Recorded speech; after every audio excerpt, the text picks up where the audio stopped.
to kick everything off, Andy, what can you tell me about working in the staffing industry during the current staffing crisis we're going through? Yeah, it's actually been, I'm not gonna say fun because nothing's fun this time, what we're going through, but it's been challenging. And, we've been kind of going the routes of where the staffing world is taking us and what our customers are reaching out and telling us. For a while, if you're in the staffing world, you've heard a lot of complaints from your customers asking you how you're going to staff them and where are their people and are you doing better with other customers and et cetera, et cetera, et cetera. It took kind of understanding from the rest of the world to understand that we're having a staffing problem before our customers kind of slow down, stop calling to scream at us and ask us what's going on. My company, we deal with light industrial staffing. So we're doing high volume. We can send out 2,000 people to one location in a day, or, it could be 30 people, but whatever the case may be, everybody is short. And what we're telling them is, we're all fighting for the same person and the same employee, whether it's restaurants, retail, manufacturing, hospitality, whatever the case may be, we're all looking for that same person. COVID, I think, accelerated this issue, but I do believe that we were having a staffing problem prior to COVID, which wasn't really what was known and what was going on in this country. And there's a variety of reasons that we feel we were having this problem with finding enough folks to take these jobs. Millennials are coming, we're interested in hourly work. When I was a kid and when our parents were kids, everyone worked as a, kind of rite of passage. You worked in a fast food restaurants. Mm-hmm. You took little jobs here and there, but it doesn't seem to be the way that the world is going anymore. So we're losing these, as the boomers are getting older, we're losing those folks in the space that we're trying to attract. And then COVID, of course, accelerated that issue. Right. It's making the pool even smaller than what it was before. It is. Yeah, I think it's a really interesting point to make. I want to kind of hammer on it a little bit.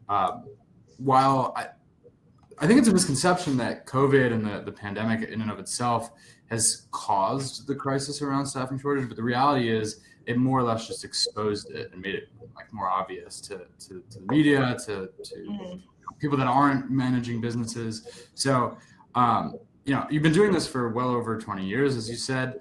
The fact that there's other things that cause staffing shortages. I guess, when do you think this really started? You said it did start before the pandemic, but I guess when those boomer age group started to fade out? We've seen it probably 5 to 7 years now, where our numbers are slowly shrinking. Mm-hmm. And really the best indicator for us not only is our, besides our fill rates, this was a complete obvious indicator, is our wages are going up. And the wages are going up because demand is higher and supply is lower. So we need the people who are in this marketplace and looking for work. Well, they are holding all the cards. They can demand more dollars. And as we're seeing our wages, our average wage going up every year, it's always gone up, but it's always gone up proportionally with cost of living. And then about 5 years ago, it accelerated.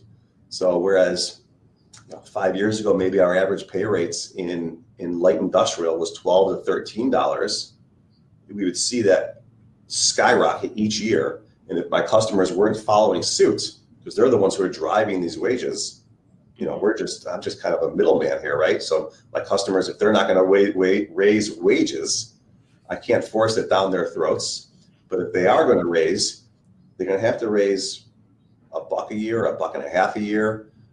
So again, if it was $12, $13, $13.50 about 5 years ago, today's wages, if you're not paying what we think in the Chicagoland area, I can't speak, for every market I can't get into, but let's talk about Chicagoland today.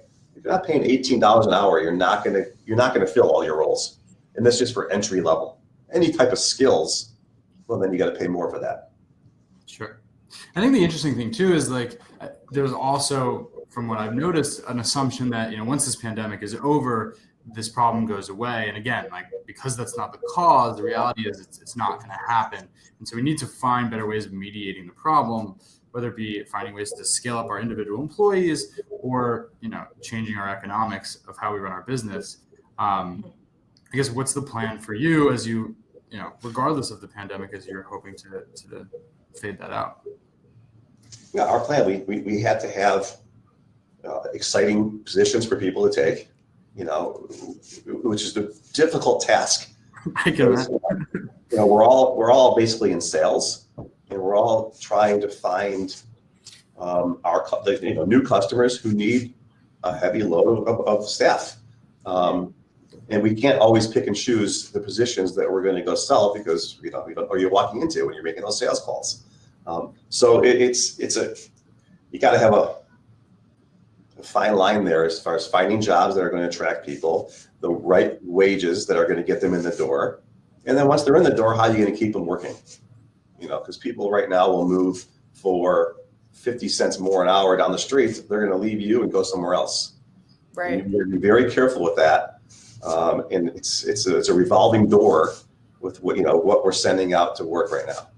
I keep going back to wages, but there are a number of reasons and ways that you can attract folks and keep working. But we feel right now, and our customers don't always love to hear it, is that wages is really the number one, and by far the number one reason as to how you get people in the door.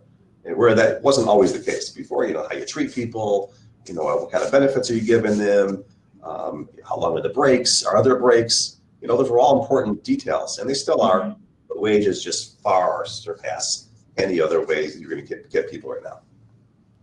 Gabrielle actually asked a really interesting question in the chat, and kind of jumping around here. What do you think of the idea of having businesses sponsor visas for foreign workers who are in the country? Is it something that Elite has touched on by any chance? We haven't. I love it. I don't know how it's going to work right now with COVID. Right. That's a kind of up in the air. I'm not sure who they're letting in the country right now, and if work visas is something that's going to be in high demand right now. I'm sure everyone would like to use them, but I know we're very careful as who we're letting in the country and for what reasons right now. So it's not something we have done. It is something that we have bantered around a little bit and discussed. But yeah, there are less and less people coming in. This was happening again before COVID. There were less people coming into this country, which is another reason why we were short workers. Right. This used to be, everyone would come here for work because they make more money. Not so much the case anymore. Mm-hmm. You go to Mexico, people in Mexico are making as much in Mexico, working in Mexico, as they are working here when they're coming in for these entry-level jobs. That wasn't always the case. It definitely seems like not only has COVID been an accelerant, but in the wake of COVID, there's been a lot of mandates, let's just say. How has the vaccine mandate impacted, businesses that you're working with over 100 staff that are requiring employees, hands on deck, anything like that, just helping? Yeah, quite a relevant question right now, and Mm-hmm. timely. We still don't know exactly what that mandate is going to look like. I was reading about it this morning again. It's coming, and we don't know if it's going to come, in 60 days. Mm-hmm. I know everyone's hoping it happens in 2022 because if they impose this mandate in the next few weeks and they expect us to start, kick it off right away, well, what's already a problem in this country right now with staffing, if the holidays coming up, we're gonna have a real problem if this mandate hits prior to holidays. That's just my opinion on it. But with the mandate, we think the mandate's going to be vaccinated or testing, which creates another problem for my industry. So if someone's not vaccinated, but they choose to be tested, well, okay, who's paying for that testing? My employees aren't going to want to get tested every week out of their own pocket, paying for it out of their own pocket. Right. Customers are going to, that's not in my rates when I propose rates to my customers. That was never in my rates. So now my customers are going to have the burden of paying for that testing every week. And if they don't, well, they're just not going to have staff. So, it's a little bit of a trick bag for everybody. It's going to, again, shrink the pool of people available to work in our industry. We know that. I love the question that Jim actually asked in the chat, and he asked, does remote give you access to a bigger pool of talent, of staff? Or are clients still wanting to be staffed on site? Yeah, so we're dealing with, again, within light industrial space, our folks need to be at work. Right. What we're doing is we're putting, we're making widgets, and we're putting in, we're making Lunchables, for example, or any kind of food product. Can't do that from home, can't do that remotely. You have to be in the facility, on the lines. Other staffing companies, for sure, whether they're doing clerical, admin, or anything like that, sure. That I have friends in the industry who do that. They're working remotely, and they're utilizing their staff remotely as well. But for us, that doesn't seem to work. Interesting. What kind of pushback have you been seeing from employees that have come into interview, let's say, and then are put into a position where they either need to be vaccinated, they're not vaccinated, vice versa? Yeah, so we only have, as of today, I have a handful of clients who are requiring what the mandate's going to require, which is vaccinated or testing. So most of my clients have not required it yet. My company has not required it yet. So we're not seeing too much pushback. The ones that we are working with that are requiring do have the mandates. We're doing okay right now.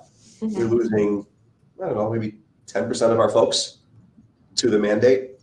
I would say, our numbers kind of fall in line with the rest of the country. We're about 57% vaccinated with all our staff. And remember, I'm dealing with 80,000 temporary staff on an annual basis. So we're about 57% vaccinated, and the rest of the folks who are not vaccinated are mostly getting tested at my clients who are requiring it. Interesting. We lost a couple, here and there. Skylar, did you have any thoughts on that? I know you were about to. Yeah, no, there's actually quite a few interesting comments around some of the earlier stuff that you guys were talking about. Less on the actual vaccination piece, but I think it is important to differentiate the difference between on-site required work and on-site preferred work by the employer. In Andy's case, obviously, this is more like light industrial general labor. So this is, physically has to be there to complete, some sort of process. Whereas some more of the technical world that we live in today, there is a lot of staffing agencies that exist in and around that field. So, you might have the luxury of not having to be concerned with this because they are working remotely. Somebody did mention that it looks like that OSHA released today the COVID-19 workplace vaccine and test mandate. So I'm definitely going to be looking into that personally, being that, in my role itself, I have to be very aware of all the compliance that exists around these things. But I think it's really interesting, and I'm happy to see that it's been released. And to Andy's point, if he's right, I hope it doesn't get mandated prior to the holiday season, as that might really disrupt businesses and make the holiday season hard for realistically everyone. But maybe not. I guess it's right. A bit of an interesting thing. Definitely. Karen actually had a question earlier in the chat. She said, what are you seeing for sign-on bonuses or retention bonuses? Any success there? Yeah, so I would say 6 months ago around, all my customers were saying, calling us up, how do we get more people? And our company line was, we hate to say it, but pay more. And what else can we do? I know we want to pay more, but do we have to pay more today? Can we give it a bonus? So I would say almost all my conversations and all of our conversations around here were about how to attract people without paying them more on an hourly basis. What kind of bonuses can we give them? A retention bonus, the attendance bonus, piecemeal bonuses, whatever the case may be. Those were all good. they all kind of worked a little bit. But as we learned and as everything kind of evolved, we were finding it was, what are you paying the employees today and this week versus a month or 6 months from now? We offer them a $100 bonus at the end of the month if they work all 22 or 23 days. But I have other customers who are paying today. We're going to give you $1 more an hour. Well, as you can imagine, all the employees first want to go to the $1 more or $2 more an hour versus I got to wait 30 days or 60 days or whatever the case may be. So bonuses are good. I would never say they aren't, but we feel it's more effective on an hourly basis. Just hit them right off the bat. That's how you're going to attract people. Yeah. People are moving, like I said earlier, people are moving jobs for 50, 75 cents an hour, $1, $1 and a quarter, whatever the case may be. They're literally leaving their jobs on a dime's notice when they know they can make more money down the street. Interesting. So again, I would never say no to bonuses. Absolutely offer them. But it's more, I think we found more effectiveness if they're paying more upfront. I think it's really interesting, right? So like it's quite clear that there's a problem around being able to retain staff and hiring on staff. So I don't think that's unknown. What I'm curious is like what you have been doing lately to help mediate that. What's your answer? How do you answer your clients when saying, like maybe we don't, we don't have enough employees to staff your requests here, but this is what we can offer, or how do you manage that? Yeah, I mean, we're struggling with our customers not being able to staff their facilities. And, I used to never say, throw my hands in the air and say, if you know someone else in the staffing world, by all means, bring somebody else in. And we've had these hard conversations with our customers before, kind of knowing though there's nowhere else to go. We're all in the same boat. There isn't someone else who's doing what I'm doing in my area who has some other kind of secret sauce. We're all fighting the same fight.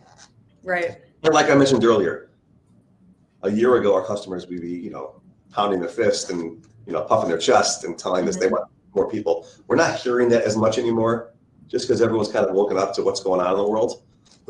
Excuse me. But, those are hard conversations to have when you have a customer who has their customers who has to get their product out the door. Right. And they can't because there's not enough staff.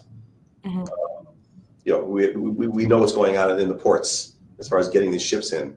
And there's a variety of reasons for that, and that's affecting the entire supply chain. But a lot of, it's space and it's, how high they can stack. They can stack the crates. But a lot of it's also because of staffing and getting product off of the ships and into trucks, and the truckers, enough truckers to drive around the country or rails or whatever the case may be. It's all comes back to labor and staffing. So again, to answer your question, Scott, those are hard conversations to have with our customers, but it helps that they start to understand a little bit more on their own. Sure. And from my perspective, working in software that is designed to optimize a schedule, in most cases, the idea is we're trying to reduce overtime or reduce spend that's associated with compliance infractions, right? But I think the interesting part is where you can come into play and say, hey, we've been doing X, Y, and Z industries for a while. Like, we could actually do this with this number of staff. We know our team is skilled enough. So if you use our system and if you use our resources, that's what can really differentiate us from maybe hiring yourself or hiring an alternative staffing agency. So I think it's an interesting thing to try to, or an interesting problem to try to break down a bit. Yeah, listen, they're still going to do better at using us than trying to utilize their own HR department in most cases. Right. Just because of flexible staffing, and they're using us for job-based projects. And they may it's the product that you offer. Correct. It's a solution, exactly. That's correct. That's interesting. John actually had a really great question that he just threw in the chat. He said, have you had any change? Have you had to change the way that you schedule to be more efficient based on being understaffed? Yeah, and great this question. can even be from your perspective, from Elite's perspective, or even your clients' perspectives as you worked with. Yeah, it's a great question. And everything we do, before I get into that specific question, everything we do is predicated on our clients' needs. So it's, we're happy to help them. We sit into production meetings with them, but really it all gets driven by them. We don't want to tell any customer how to run their business. But to get back to that question, I have customers who have only done 12-hour shifts for decades. 12-hour shifts is what they ran. But because of what's going on, we are seeing a lot of our employees don't want to work those 12-hour shifts. And to maximize our clientele, some of these clients who have, again, only done 12-hour shifts have shifted to doing 8-hour shifts. And they've always resisted this, but it's actually working for a lot of them, where, we may have a pool of people who just don't want to work 12s, but they'll work 8s. And it's allowed them to at least get 8 hours of work in. And if they can fill 3 shifts, it's still the same thing. It still gets the same 24-hour work completed. It may not be as productive because you're changing shifts 3 times, or you have 3 shifts instead of 2. But right. They pivoted where they're able to get some more people in their doors by just changing their shift times. Is that 12 to 8 hour difference due to the fact that a lot more employees are looking for that work-life balance principle after COVID? Why is that? Yeah, it's just people's needs and wants are changing. Yeah. Goes back to why we're short people every day, even before COVID. It's not, what we're seeing, our folks aren't as industrious as maybe they once were. Mm-hmm. People have more things to do in their lives. Whether it's they want to go back to school, or have a personal life, more social life, or it's just they can't get childcare, whatever the case may be. We're just seeing less people interested in working as often and as long as they used to. People want 4-hour work, 4-day work weekends or 3-day weekends. Mm-hmm. That used to be unheard of. Right. But that's what people are looking for now. For sure. I mean, when it comes to efficient scheduling, Skylar, maybe you can talk on this a little more. What are your thoughts about managing your staff without the numbers needed to serve, to care for patients, whatever your industry might be?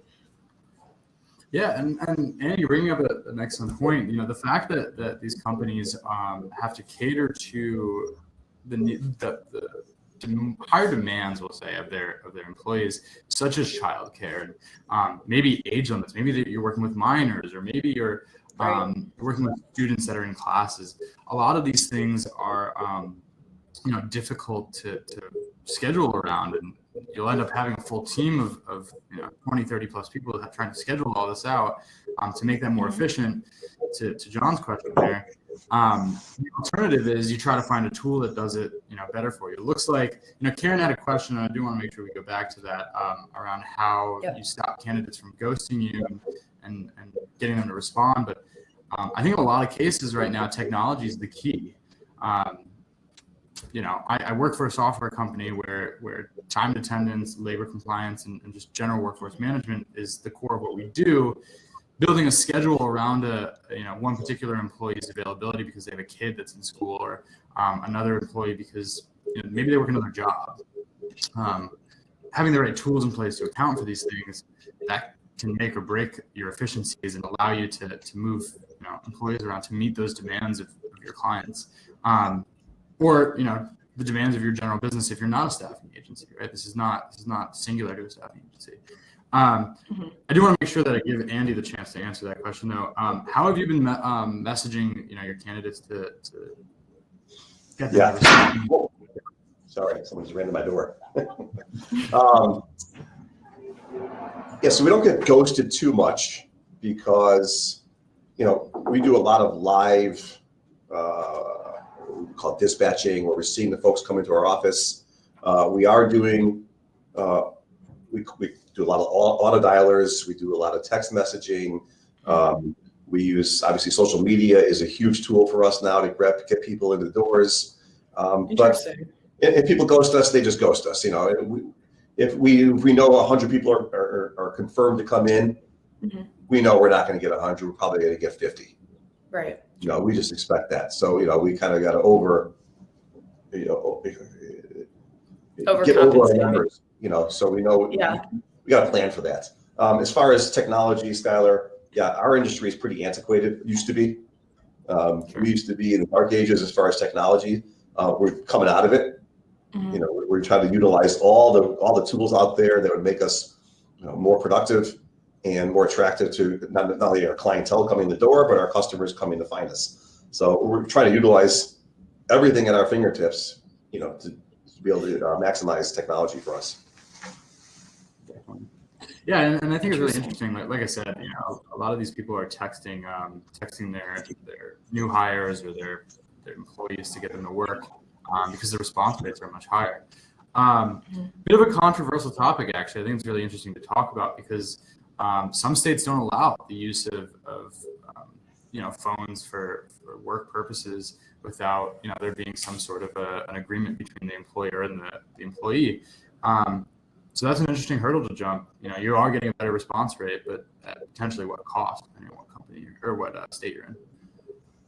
I'm just thinking of California, for example. I know that they've had some issues with it. Not California. Any constraints you hear about basically start in California.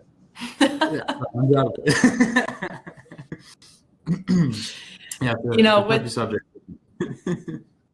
Definitely. With the concept of, using technology, is there anything that you have found when even just crunching numbers with onboarding costs that has kind of helped with diminishing those, taking that away from the picture a little bit? Because obviously onboarding new staff is a cost in itself, right? Absolutely. And we're investing in software to allow us to onboard quicker, be more efficient. Yep. We're audited all the time by our customers, and we self-audit. It used to take days, if not weeks, to complete some of these audits because we're dealing with so much paperwork. Now with the technology and the new software coming out, we're able to do that at our fingertips. It's a little bit of a learning curve for our folks to pick up on the new process, but everything we do is now, nothing, there's no more, we're coming out of the dark ages, like I said, and everything is being, accessible on a dime's notice. Definitely. We actually have, leading into that and to push our own webinar for next week, we actually have a webinar coming up on how to identify leading indicators through forecasting, data analysis with a great business consultant there. So if anyone is interested in the chat or in the audience, feel free to register for that. In fact, I'll be sure to drop in the registration link in a minute. But continuing on from that topic is something that has been really pressing is wage pressure. What can you tell me about that and how Elite has dealt with it? Yeah, I mean, we've been talking about that a little bit already in this conversation. Wage pressure is what we and my customers have been dealing with for quite some time now. What we're finding is, as I mentioned earlier, all those different sectors, whether it's hospitality, retail, manufacturing, restaurants, everyone's cannibalizing each other, so to speak, when it comes to wages. We're all looking for that same person, and whoever's offering the higher wages is going to realize a more successful return in getting people in the door. Right. So the wage pressure was what we're talking about, and it's slowed down. It has slowed down, I say, in the last 4 to 6 weeks, just because I don't need to have those conversations as often as I used to. The wage pressure, though, is really what's driving production in manufacturing right now. If you want to be filled and you want your product out your door, you need to pay the prevailing wages. And every market's different. Right. Chicagoland area, it's still about, like I said, $18.50 an hour just to even get into the conversation. Another area of the country, maybe $14 or $15 for entry level industrial employees. So everywhere's different. It's all based on where you are and the number of people you have in your area and in the demand. But demand everywhere is high, if not extremely high. But so that's what we're dealing with, and that's what we're talking about with our customers on a constant basis. Mm-hmm. That's really interesting. I have a few follow-up questions, but before I get to those, Alyssa had a great question in the chat. She said, do you feel like weekly pay as opposed to bi-weekly pay could be a way to improve retention and morale? And that kind of leads into the idea of same wage or same day pay as well. So do you have anything that you can speak on that? Yeah, I can only speak to what we're doing, and that's daily pay. I'm sorry, pardon me. Weekly pay. Okay. I would definitely think that weekly pay would be more attractive to more people than bi-weekly pay. Mm-hmm. I mean, if I'm paying them every other week, for people who are living paycheck to paycheck, getting a paycheck every week would be a motivator. If you want to expedite that and go to daily pay, right? We talked about it. Mm-hmm. Again, with the volume that we're pushing out here, that's a huge undertaking because now you're engaging your customers that much more to get those hours on a daily basis. Or you don't need to talk to your customers about that. You can pay them up front if you know they're working, but you run into a little bit of a trick bag there, because now you're trusting that the employees are working, you're paying them. Yep. And then when the hours come in at the end of the week, you kind of hope that the hours are there. So I do think you would probably attract some more people if you did pay daily. Mm-hmm. I'm a little concerned about the quality of person you're going to get if you're paying daily. Yeah. So you're always worried about the quality. So it's a fine line there. So we're sticking with weekly pay right now. Mm-hmm. But it's certainly out there from at least my company to perhaps take a look and test the daily pay. Not that we're doing that yet, or we've committed to it, but we know it's out there. Chris made a really interesting point. So he said his team does daily pay, but the caveat is they have to use electronic time reporting. Understandably, that makes sense because of the undertaking that you're describing. Excuse me, Chris. My apologies. Thank you for correcting me. Yeah, but it is important though, because when you're trying to do this from a manual basis, the likelihood of you being able to actually crunch the numbers, get the numbers into payroll and process the payroll in a day, it's pretty unlikely. And the reality is, we've seen it with technology as well.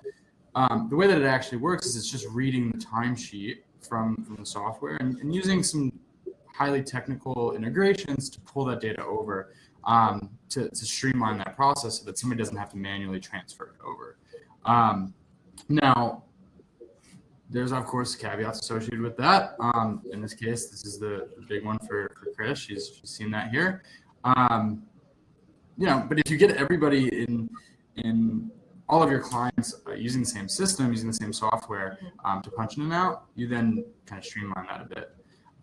It's a different approach. Maybe maybe you're not allowed to do that as a staffing agency. You're required to use the customers. I don't know. Maybe you can speak to that, Andy. Have you witnessed that? I'm sorry, you broke up on my end. I'm sorry, Skylar. Sure. Do you see that your customers are requiring that your employees report time in a specific way? Every customer is customized. Yeah, they're all customized as to what works best for them. We'd like them to use some type of time and attendance system, electronic clock. Half the time we're supplying that clock and that time and attendance piece. Other times they're supplying it. Going back to Chris's comment here, I know she says she's paying on a daily basis. No doubt it works. I mean, if your organization has the capabilities of doing it and you're finding that it's attracting more people, absolutely pay daily. And she's right. She's also right in that you need to have a nice collection of time, whether it's biometric time clocks, which by the way is no longer allowed in the state of Illinois, but or using some other type of electronic system. That's a must. You're not going to be using the old punch clocks, but it's doable and something that we're probably looking at is doing a test with some of our customers. So yes, all those are all good stuff. Right.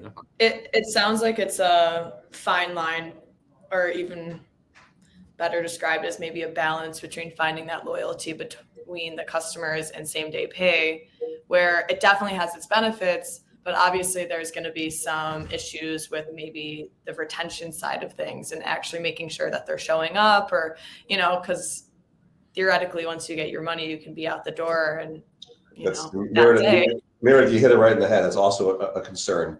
Right. Someone that wants to work, but if they want to work a day or two and they get paid and they're gone, well, if they're doing that, they're probably going to work a day or two, even though their paycheck's at the end of the week. You still may leave anyway. But you're right. You're correct. You may experience some people getting that day pay, getting what they need, and not showing up again for another week or two. That could happen. And if Chris is out there and she's paying daily, she probably has a better answer than this than I do even. Right. And it's probably even, on the other hand of it, it's a benefit for companies that are offering it because it kind of gives them that competitive edge, where ideas like sign-on bonuses, pay wages in general, increasing minimum wage, where those are all being sought after so heavily. A step further would just be to offer in that same day. So there's two sides of the coin, obviously. Yes, it could give a company quite an advantage if they're doing that. Right. For sure. Exactly. And that's exactly what Chris just said. She said it's very much a competitive advantage. So, that immediacy is pretty key, especially in today where people are kind of reconsidering, their work-life balance principles, all that stuff that we kind of talked about a little bit earlier. But going back to the idea of wage pressure, I do want to ask you, with the smaller amount of employee dispatch that Elite might be going through, and in turn probably a lower ROI, how have you been able to offer these higher incentives or pay wages, bonuses, all that stuff? Well, it's all driven by my customers. We're very competitive in our rates. And I'm sure a lot of these folks out here who are listening are very competitive, as we have to be in order to secure more business. So it's really a function of our customers willing to raise their rates. Got it. We can recommend it. We can tell them how important we think it is, but ultimately it's their decision. And once they do make that decision, certainly it's our responsibility to make sure the word gets out. Right. That's how, it's amazing how fast word spreads when we put the word out that, company, XYZ is paying $25 an hour and the guy down the street's paying 18. It's amazing how fast people will find out and want to come and go to that facility. Definitely. Interesting. I do want to keep moving on with the idea of compliance, moving forward with that. So tell me about the importance of compliance and making sure, your staff is in good hands with your compliance team that we talked about. Yeah, real quick, I'm looking at Jim's question. How do I hate to jump ahead, but he's asking, go back. Yeah. Can we pass along these higher wages to our client? Absolutely. I mean, how can any of us in the staffing world stay in business if we're paying more and we're eating that? That just goes right into our, it eats right at our margins. Right. If you're not passing that along, then, we're kind of up a creek here. What percent of your clients, I'm not sure if you're allowed to disclose this, but what percent of your clients are actually taking that in stride? 90%. Wow. Yeah. I mean, these are clients that they don't keep up. They're going to have zero production. Right. They're going to have no business. Times are changing. But we all know this is eventually it goes to the consumer, right? Sure. Yeah, it's the philosophy. We're all paying for this in the end, and this is the inflation. Our inflation is here. Some can argue that hyperinflation is here, but this all goes to the consumer, and it takes a little time for our customers to pass it on to their customers. Some of the big boys in the world, whether it's the Amazons or the Unilevers and all those large organizations, corporations, it eventually goes to them, and then it comes to us, the consumer. Right. Interesting. To close it out, final question for you. What are some ways that Elite has adapted in employee retention and talent? That's Kind of everything we've been discussing today. Everything wrapped up into one. Yeah, we're adapting all the time. We're always evolving. We're trying to stay ahead of our competitors, even though we know that we have a lot of bright competitors out there. We respect all of them. When we're out there selling, we know that people are selling the same product. We're just trying to sell it a little better. We think we can manage them a little better. We're all dealing with a very similar pool of people. Right. So when I'm selling and my folks are selling, we're selling how we handle those people, how we handle issues that come into our office. And, we think we can do it better than our competition, even though we're dealing with the same people. Yeah. So that's what we're selling. We're selling us. We're selling management. And we're just trying to evolve with the times. We're trying to figure out more ways and find more ways to get word out on the street and to different neighborhoods, different communities, as that we're hiring. We're ready for you. Come work for us. We're flexible. We'll be as flexible as you need it, as you need us to be. We used to be where we wanted people to work 40 hours a week. Okay, if you can only work 32 or 24 hours, we'll still take you. Come on in. We'll find a spot.